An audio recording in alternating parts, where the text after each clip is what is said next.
بسم اللہ الرحمن الرحیم۔ اسلامی رسوم و آداب کے حوالے سے آج اس غلط فہمی کا ہم یہاں تذکرہ کریں گے، وہ یہ ہے کہ کیا اسلام مجسمہ سازی اور تصویروں کو واقعی ممنوع قرار دیتا ہے، کیونکہ اس کے بارے میں ایک عمومی اتفاق پایا جاتا ہے کہ مجسمے بنانا اور تصویریں بنانا یہ اسلام نے اس کو ممنوع قرار دیا۔ خاص طور سے جو شناعت ہے وہ یہ ہے کہ جاندار کی تصویر نہیں بنائی جائے گی۔ تو دیکھیے، سب سے پہلے تو ہمیں اس پورے کے پورے معاملے کا جائزہ لینا ہے قرآن کی روشنی میں، اور پھر ہم یہ دیکھیں گے کہ روایات میں اگر اس کی کوئی چیز ایسی بیان ہوئی ہے جس کو ممنوع قرار دے دی ہے تو اس کی کیا نوعیت ہے۔ سب سے پہلے دیکھیے کہ قرآن مجید میں مجسمہ سازی یا تصویر کے حوالے سے کوئی ایسی بات بیان نہیں ہوئی جس کی بنیاد پہ ہم یہ کہہ سکیں کہ قرآن نے ان کو ممنوع قرار دیا۔ اس کے برعکس حضرت سلیمان کی تاریخ کو بیان کرتے ہوئے قرآن مجید نے یہ بتایا ہے کہ جب وہ ہیکل تعمیر کر رہے تھے اور اس میں مختلف مجسمے رکھوائے گئے، مختلف تصویریں ہیں جو وہاں پہ بنائی گئیں اور تراشوائی گئیں، اس کے بارے میں قرآن تذکرہ کرتا ہے اور پھر بہت تعریف کے انداز میں حضرت سلیمان کا معاملہ اور تذکرہ کرتا ہے۔ تو یہ بات خود یہ بتا رہی ہے کہ اگر مجسمہ سازی یا تصویر سازی کوئی ایسی ممنوع چیز تھی اور اس میں کوئی اخلاقی خرابی تھی تو قرآن مجید کبھی بھی تعریف کے انداز میں حضرت سلیمان کے اس عمل کا ذکر نہ کرتا۔ اس کے بعد جو سوال پیدا ہوتا ہے وہ یہ کہ روایات میں اگر تصویر کے بارے میں یہ شناعت آئی ہے یا یہ حرمت آئی ہے تو اس کی کیا نوعیت ہے، اور کیا واقعی تصویروں کو بنانا نبی صلی اللہ علیہ وسلم نے ممنوع قرار دیا، اور قرار دیا تو اس کی کیا بنیاد تھی۔ تو دیکھیے، اس میں چند باتیں ہیں جو پہلے بالکل ذہن میں رہنی چاہیے۔ ان میں پہلی بات تو یہ ہے کہ نبی صلی اللہ علیہ وسلم کی روایات کو جب بھی ہم ان کا جائزہ لیں گے تو ضروری ہے کہ ان کی بنیاد قرآن مجید میں تلاش کریں۔ اور دوسرے بہت امپورٹنٹ یہ ہے کہ ان تمام روایات کے حوالے سے ہم یہ دیکھیں کہ یہ جو اس موضوع کی روایات ہیں یہ سب کی سب کیا بات بیان کر رہی ہیں۔ دوسرے لفظوں میں ضروری ہے کہ ہم اس موضوع کی ساری روایات کو اکٹھا کریں اور پھر ان کو کولیٹ کریں، ان کو ریلیٹ کریں اور قرآن سے میں ان کی بنیاد تلاش کریں۔ تو ان دو باتوں کو سامنے رکھتے ہوئے اگر ہم دیکھیں تو دیکھیے، سب سے پہلی بات جو معلوم ہوتی ہے وہ یہ ہے کہ قرآن مجید میں ظاہر ہے کہ شرک کی جو شناعت ہے وہ بہت شدت سے بیان ہوئی ہے۔ اور اگر ہم نبی صلی اللہ علیہ وسلم کے اپنے زمانے میں یہ دیکھیں جس طریقے سے انہوں نے مجسموں کو اور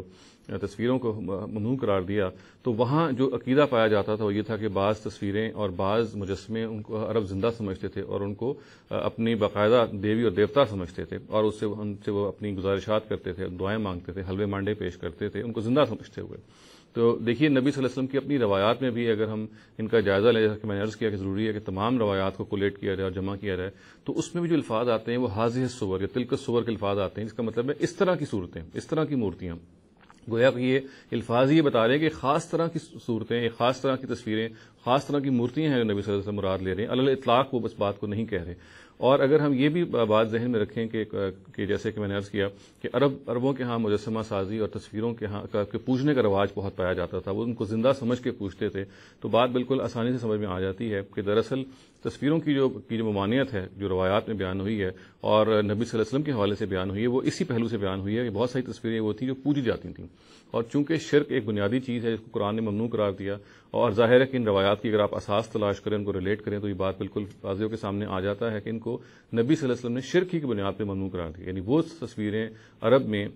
جو پرستش کے جذبات ابھارتی تھیں ان کو نبی صلی اللہ علیہ وسلم نے ممنوع قرار دیا۔ جیسا کہ میں نے عرض کیا کہ حاضح الصور اور تلک الصور کے الفاظ جو روایات میں بیان ہوئے ہیں وہ اس طرح کی تصویروں کی طرف اشارہ بھی کر رہے ہیں۔ چنانچہ جو ہمارے ہاں یہ بات عام ہو گئی ہے کہ جاندار کی تصویر بنانا ممنوع ہے، یہ بات کسی طرح سے صحیح نہیں۔ اور یہ بھی میں عرض کرتا چلوں کہ اس میں جو روایت بیان ہوتی ہے عام طور سے، اور میں اس سے پہلے کہ اس کی تشریح کروں اور یہ بتاؤں کہ اس کا صحیح محل کیا ہے، اس روایت کو میں پڑھ دیتا ہوں۔ یہ بخاری میں روایت ہے عبداللہ ابن عمر سے، وہ نبی صلی اللہ علیہ وسلم سے یہ بیان کرتے ہیں کہ ان الذین یصنعون هذه الصور يعذبون یوم القیامت یقال لهم احیوا ما خلقتم، یعنی وہ لوگ کہ جو اس طرح کی، دیکھیے اس روایت میں بھی وہی الفاظ ہے حاضح الصور، وہ لوگ کہ جو اس طرح کی مورتیاں تصویریں بناتے ہیں ان کو قیامت کے دن عذاب دیا جائے گا اور ان سے کہا جائے گا کہ ان کو زندہ کرو جن کو تم نے بنایا تھا۔ تو دیکھیے، یہ جو احیوا ما خلقتم کہا گیا کہ ان کو زندہ کرو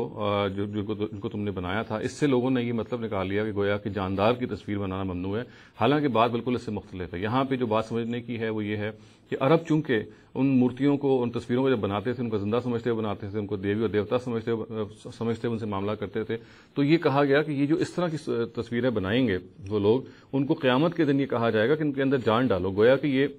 ایک انسلٹ میں یعنی ایک اضافہ کرنے والی بات ہے کہ ان لوگوں کو عذاب تو دیا جائے گا اور ساتھ ان سے یہ کہا جائے گا کہ تم دنیا میں جو تم نے تصویریں بنائی تھیں چونکہ ان کو تم زندہ سمجھتے تھے اور ان کے آگے جھکتے تھے اور نظر نیاز کرتے تھے، آؤ آج ان تصویروں کو میں زندہ کرو، ان کو جان ڈالو۔ گویا کہ یہ ایک مزید ہیوملیشن کا اور فضیحت کا اسلوب ہے۔ اس سے کسی طرح سے بھی یہ ثابت نہیں ہوتا کہ جاندار کی تصویر بنانا ممنوع ہے۔ تو ہم اگر خلاصتاً اس مسئلے کی طرف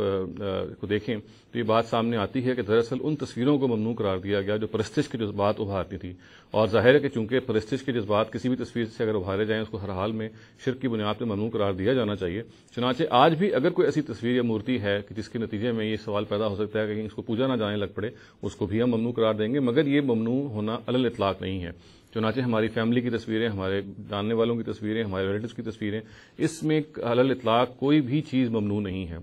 ان میں کوئی پروہیبشن کی بات نہیں ہے۔ جو کچھ بھی بیان ہوا ہے اس سلسلے میں اس کو اگر آپ ریلیٹ کریں گے تو وہ بنیادی طور پہ نبی صلی اللہ علیہ وسلم نے شرک کی بنیاد پہ ممنوع قرار دیا۔ گویا کہ وہ تصویریں اور وہ مجسمے جو ان کے اپنے زمانے میں شرک کا باعث بن رہے تھے انہوں نے اس کو ممنوع قرار دیا۔ اس ممنوع ہونے کا جو خاص ایسپیکٹ ہے کو سمجھا نہیں گیا اور پھر اس کو علی الاطلاق تمام تصویروں پر محیط کر دیا گیا اور تمام طرح کی تصویروں کو ممنوع قرار دیا گیا، حالانکہ بات صرف اتنی ہی سی تھی کہ وہ تصویریں جو شرک اور پرستش کے جذبات کو ابھارے ان کو ممنوع نبی صلی اللہ علیہ وسلم نے قرار دیا گیا تھا۔ اور بائی انالوجی ہم ایکسٹینشن یہ کریں گے کہ آج اگر اس طرح کا خطرہ کہیں پیدا ہو جائے گا تو ہم بھی اس کو ممنوع قرار دیں گے، تاہم یہ وہ تصویریں ہیں جس میں ہمارے اپنے بھائی برادر شامل ہیں، جس میں ہمارے رشتہ دار اور فیملی شامل ہیں، یہ سرے سے اس میں شامل ہی نہیں ہوتی۔ اور چنانچہ یہ کہنا کہ اسلام نے تصویروں کو اور مجسموں کو علی الاطلاق ممنوع قرار دیا ہے، یہ کسی طرح سے بھی ٹھیک نہیں۔ اقول قولی ھذا واستغفر اللہ لی ولکم ولسائر المسلمین والمسلمات۔